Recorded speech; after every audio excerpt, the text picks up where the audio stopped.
Hi అండి. నమస్తే. Welcome back to సరాగా రుచిలో. ఈరోజు మన వీడియోలో టేస్టీగా, సింపుల్‌గా తయారు చేసుకునే ములక్కాడ టమాటా గ్రేవీ కర్రీని ఎలాంటి మసాలా యూజ్ చేయాల్సిన అవసరం లేకుండా ఈజీగా ఎలా ప్రిపేర్ చేసుకోవాలో చూసేద్దాం రండి. ముందుగా స్టవ్ మీద బాండీ పెట్టుకుని 2-3 టేబుల్ స్పూన్స్ ఆయిల్ వేసుకుని, ఆయిల్ హీట్ అయిన తర్వాత సన్నగా కట్ చేసిన 2 మీడియం సైజ్ ఉల్లిపాయ ముక్కలు, సన్నగా కట్ చేసిన 2-3 పచ్చిమిర్చి ముక్కలు వేసి బాగా ఫ్రై చేసుకోవాలి.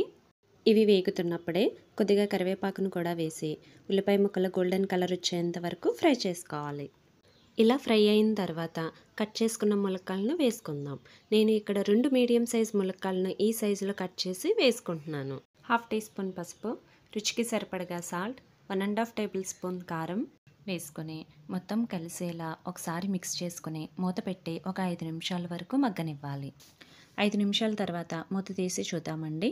ములక్కాడ ముక్క పచ్చివాసన పోయి కొద్దిగా మెత్తబడిన తర్వాత 2 పెద్ద సైజు టమాటాలను చిన్న ముక్కలుగా కట్ చేసి వేసుకోవాలి.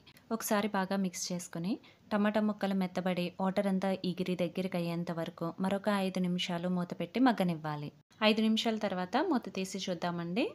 టమాటా ముక్కలు ఇలా చక్కగా మగ్గిన తర్వాత కొద్దిగా వాటర్ని యాడ్ చేసుకోవాలి. ములక్కాడ టమాటా ఆల్రెడీ మగ్గి ఉంటుంది కాబట్టి ఒక 1/2 కప్ వరకు వాటర్ యాడ్ చేస్తే సరిపోతుంది. మూత పెట్టి మీడియం ఫ్లేమ్లో ఒక 10 నిమిషాల వరకు మగ్గనివ్వాలి. 10 నిమిషాల తర్వాత మూత తీసి చూద్దామండి. కర్రీ ఇలా చక్కగా దగ్గరికి ఎగిరిన తర్వాత కొద్దిగా కొత్తిమీరను కూడా యాడ్ చేసుకుని 2 నిమిషాల తర్వాత స్టవ్ ఆఫ్ చేసేసుకోవడమే. ఈ కర్రీకి ఎలాంటి మసాలా వాడాల్సిన అవసరం లేదండి. ఒకసారి మీరు కూడా ట్రై చేసి చూడండి. మీ అందరికీ చాలా బాగా నచ్చుతుంది. మీకు ఎలా వచ్చింది అనేది కామెంట్ బాక్స్లో కామెంట్ చేయడం మర్చిపోవద్దు. ఈ వీడియో కనుక మీకు నచ్చినట్లయితే లైక్ చేయండి. మీ ఫ్రెండ్స్కి, రిలేటివ్స్కి షేర్ చేయండి. మరిన్ని సింపుల్ అండ్ హెల్తీ రెసిపీస్ కోసం సరాగా రుచిలో ఛానల్ని సబ్స్క్రైబ్ చేసుకోండి. Thank you for watching.